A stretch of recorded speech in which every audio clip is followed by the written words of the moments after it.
Seja muito bem-vindo, seja muito bem-vinda. Nesse vídeo eu vou falar brevemente sobre as mudanças para o TOEFL IBT em 2026. Essa mudança vai acontecer em janeiro de 2026. Então, para todo mundo que está se preparando para o TOEFL, mas vai fazer a prova depois dessa data, 21 de janeiro de 2026, vocês vão ter que aprender esse novo formato da prova, tá certo? É a primeira mudança radical do TOEFL, que realmente vai mudar tudo. E então tem que ficar muito atento para isso. A partir de agora, todos os materiais vão estar desatualizados. O TOEFL não lançou a oitava edição do livro deles ainda, né? No momento que esse vídeo está sendo gravado, só tem a sétima edição do livro que está desatualizada, né? Por causa dessa mudança. Então, eu vou explicar direitinho tudo que aconteceu de mudança em todas as sessões: reading, listening, writing e speaking.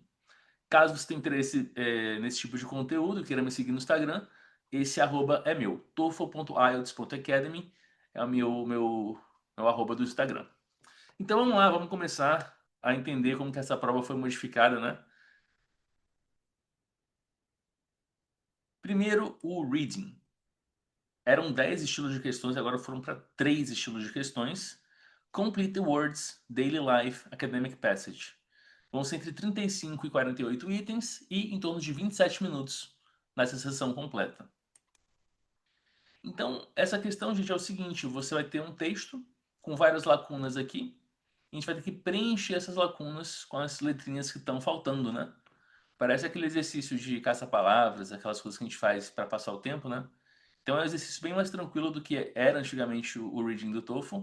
E quais são os detalhes sobre essa questão? Por exemplo, aqui, tinha que botar aqui, ó, we might think that prehistoric period, tanana. Então essas palavrinhas seriam as palavrinhas que estão faltando para você completar, tá bom? Então aqui seria uma resposta, por exemplo, de parte desse exercício aqui. Não é tão difícil, mas também não é tão fácil, né? Você tem que ter uma intuição sobre as palavras, ter um conhecimento de vocabulário bom para você fazer isso. Então, e também lidar com o contexto, né? Por isso que essa questão ela é fácil, porém ela tem umas pegadinhas. As passagens geralmente vão ter entre 70 e 100 palavras e vão ser 10 palavras para você preencher por questão, tá certo? Então pode ser 3 letras, uma letra, 2 letras, 4 letras, né? Vai variar um pouco, mas sempre 10 palavras para você completar naquela passagem, tá certo? Então é uma questão tranquila. Eu acho que de todas as questões da prova, essa virou a mais fácil da prova atualmente. Também temos o Read in Daily Life, ou seja, vai ser um texto mais ou menos. Eles dizem que é um texto do cotidiano, né? Um texto que é da vida comum, e vão fazer uma pergunta sobre esse texto. Aqui, por exemplo, descreve alguns tipos de funções que esse lugar executa. Você tem que decidir se esse lugar é uma Internet Provider, Computer Company, Paper Company or a Bank. Como você pode ver aqui, ó, Billing statements é um vocabulário típico de banco. Savings accounts, que é a poupança, né? Então, por esses tipos de indício, você entende que se trata de um banco. E o Reading Daily Life vão ser de 15 a 150 palavras, a passagem que vai aparecer na sua tela, e 2 ou 3 questões por passagem. Antigamente, no formato anterior, eram em torno de 10 questões por passagem, né? Você tinha que ter uma memória muito boa. Aqui não. É uma passagem mais curta e menos questões por passagem, ou seja, bem mais fácil de você conseguir fazer esse tipo de questão, né? Virou uma questão mais palatável. E por último, Academic Passage. Vai vir um texto acadêmico, né? Que é o único texto que ainda lembra o formato antigo, só que esse texto acadêmico é bem menor do que o anterior, né?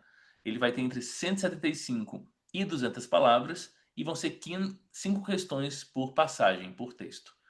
Então, esse é o novo reading do TOEFL e eu acho que, na minha opinião, ele ficou bem mais tranquilo, bem mais acessível, palatável, fácil de executar, né? Antigamente era muito mais cheio de firula, textos gigantes e tudo mais. Então, isso realmente a prova está de parabéns. Ela encurtou tudo e tornou a prova mais simples de ser executada. O listening. Agora vão ter 4 estilos de questões. Antigamente era bem diferente disso. E vão ser entre 35 e 45 itens, 27 minutos nessa sessão. Tanto o reading quanto o listening vão ter a mesma duração, mais ou menos, na prova. Choose a response. Eles vão dar um single statement, né? Ou seja, uma frase solta, por exemplo. Didn't I just see you in the library an hour ago? Você vai ter que escolher qual que é a melhor resposta para esse tipo de afirmação, tá certo? Aqui no caso seria, as a matter of fact, I was returning a book. Então, é uma questão que eu acho que é tranquila, porque é bem, né, é bem simples, bem resumida. É só você realmente ter a escutativa de entender o contexto, etc. Conversation. A conversa total vai ter entre 35 e 100 palavras, se você botar ela por escrito, né? E vão ser 2 questões por áudio. Uma conversa normal, de um cotidiano, assim, uma coisa relacionada ao cotidiano. Announcement. Vai ter algum tipo de mudança no campus ou alguma coisa relacionada a mudanças de protocolos, de instruções. E você vai escutar esse áudio, que vai ser entre 45 e 85 palavras, e vai responder 2 questões sobre isso. Também áudios curtos, né? E poucas questões por áudio. Antigamente era pelo menos 5 ou 6 questões por áudio, agora fica bem mais tranquilo, apenas 2 questões. E essa é a única parte do listening que lembra um pouco o listening anterior, que vai ser uma academic talk, 175 a 250 palavras e 4 questões por áudio. Esse é o formato que ainda lembra um pouco como era a prova antigamente, e essa vai ser realmente a questão mais difícil da prova, tá certo? TOEFL Writing. Agora teremos 3 estilos de questões, não mais 2. A única coisa que sobreviveu da edição passada foi o Academic Discussion, que tinha igual e se manteve nessa nova edição, né? Todo o resto da prova mudou. O Academic Discussion foi o grande sobrevivência aí dessa mudança. Então vamos lá, Build a Sentence. Vão ser 12 itens no total, em torno de 23 minutos para fazer o writing. Build a Sentence vão ser 10 questões. Você vai ter que preencher entre 3 e 7 lacunas. E você vai ter em torno de 36 segundos por questão. Esse cálculo aqui fui eu que fiz, tá? Baseado no tempo total que eles dão na prova, eu calculei isso aqui. E mais ou menos isso, 36 segundos por questão. Então é esse tipo de lacuna que você tem que preencher, né? E botar a frase em ordem. É uma típica questão de livro de exercício de cursinho, né? Então acho que muita gente está acostumado com esse tipo de questão. Write an email. Você vai ler um texto entre 65 e 90 palavras e você vai ter 90 minutos para responder o prompt. O prompt vai falar o seguinte: Write an email to the editor of a magazine. In your email, do the following. Tell the editor that you like what you like about the new magazine. Então, primeiro, what you like. Describe the problem you experienced. Então, problema. Ask about the status of your submissions. Então tá, ele vai te dar um contexto, vai te dar umas tarefas para você executar e vai te mostrar para quem que você está escrevendo, né? Se é um e-mail formal, informal, etc. E você vai ter em torno de 7 minutos para ler a tarefa e completar a tarefa, tá certo? Então a parte da leitura está incluída nesses 7 minutos. E o Academic Discussion, que foi o único que se manteve, né? O grande guerreiro aqui. Que vão te dar em torno de 200 palavras para você ler e vão te dar 10 minutos para você escrever a sua opinião sobre essa discussão acadêmica. O que é isso aqui? Vamos ler aqui o prompt. Your professor is teaching a class on social studies. Write a post responding to the professor's question. In your response, you should express and support your personal opinion, make a contribution to the discussion in your own words. Então você vai ler o professor fazendo uma provocação aqui de uma discussão, a opinião da Lisa e a opinião do John.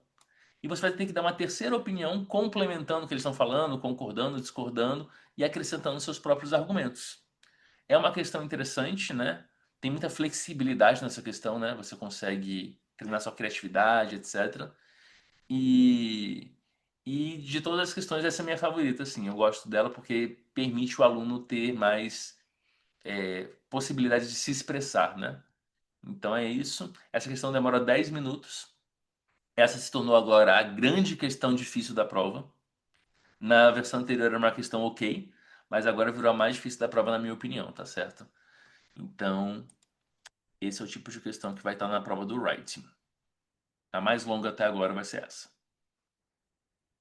E por último, o speaking. O speaking vão ter duas tarefas, listen and repeat and take an interview, total de 11 itens, em torno de 8 minutos para completar tudo. No speaking, agora, você vai ser meio que uma secretária eletrônica, né? A pessoa vai falar, você vai repetir. Vão te dar uma fotinho com contexto. Aqui, por exemplo, é a foto de um zoológico. E você vai ter que escutar instruções e repetir essas instruções. Você vai como se você tivesse sido contratado para ser o guia do zoológico, né?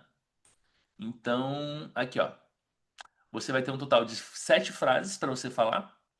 A primeira frase, a primeira e a segunda frase vão te dar 8 segundos para repetir. A terceira e até a quinta, 10 segundos para repetir. A sexta e a sétima, 12 segundos para repetir. Então, basicamente, eles vão falar uma frase, você vai repetir essa frase. Por exemplo, frase número 1. We have a variety of wildlife. Aí você vai lá e repete, somente uma vez, tá certo? Repara que as frases um e 2. Cadê? Peraí. A frase um e a frase 2 são mais ou menos na mesma curtinhas. Aí depois ele vai aumentando, ó. Vai aumentando e vai se tornando mais complexas. Então, essa que é a ideia da questão. É você ir repetindo e aumentando o grau de complexidade até que nós chega na frase número 7, a frase vai estar bem mais complexa. Aqui, ó. É, exatamente isso. Muito bem. Então, listen and repeat virou uma das questões do speaking. E interview. Nessa daqui, esse formato ficou um pouco parecido com o Duolingo, né? Uma entrevista feita por uma IA. E você vai ter que responder 4 questões e vai ter 45 segundos para responder cada uma das questões. Ele vai trazer um tema para você, por exemplo, viver na cidade, né? Why did you travel to that city? What did you like about that city? Falando sobre viagens, ir para a cidade, morar em cidade e tudo mais. E depois eles vão fazer follow-up questions. What kind of reaction do you have to cities? Why do you think you're reacting this way? Do you agree that people who live in cities lead more interesting lives? Então, o tema aqui é sobre se você prefere viver na cidade, no subúrbio, no interior, o que você acha da vida urbana, etc. Então, é uma discussão, vão ser 4 perguntas e você vai responder elas em 45 segundos, cada uma delas. Então, essa vai ser o Take an Interview. Então é isso. Esses são os novos estilos de questões do TOEFL. A prova realmente ficou bem diferente, mudou bastante. Caso você queira conhecer mais conteúdo sobre o TOEFL, eu convido você a me seguir aqui no toefl.ielts.academy, que é meu Instagram. E eu sempre posto novidades sobre o TOEFL, IELTS, Duolingo, GRE e todos esses certificados internacionais para você que vai fazer intercâmbio. Além disso, eu sou tradutor juramentado e ajudo você a traduzir seu histórico escolar, seu diploma, para que você consiga, né, ir para o exterior com uma tradução oficial com fé pública. Então, caso você tenha interesse, né, em fazer uma mudança de vida, migrar para o exterior, fazer um intercâmbio, conte comigo para te auxiliar nesse processo, tanto nos certificados internacionais quanto na tradução juramentada. Ok? Então é isso. Eu sou o Eric Gibson, da Gibson Academy, e espero ter ajudado você a entender melhor um pouco da prova do TOEFL. See you!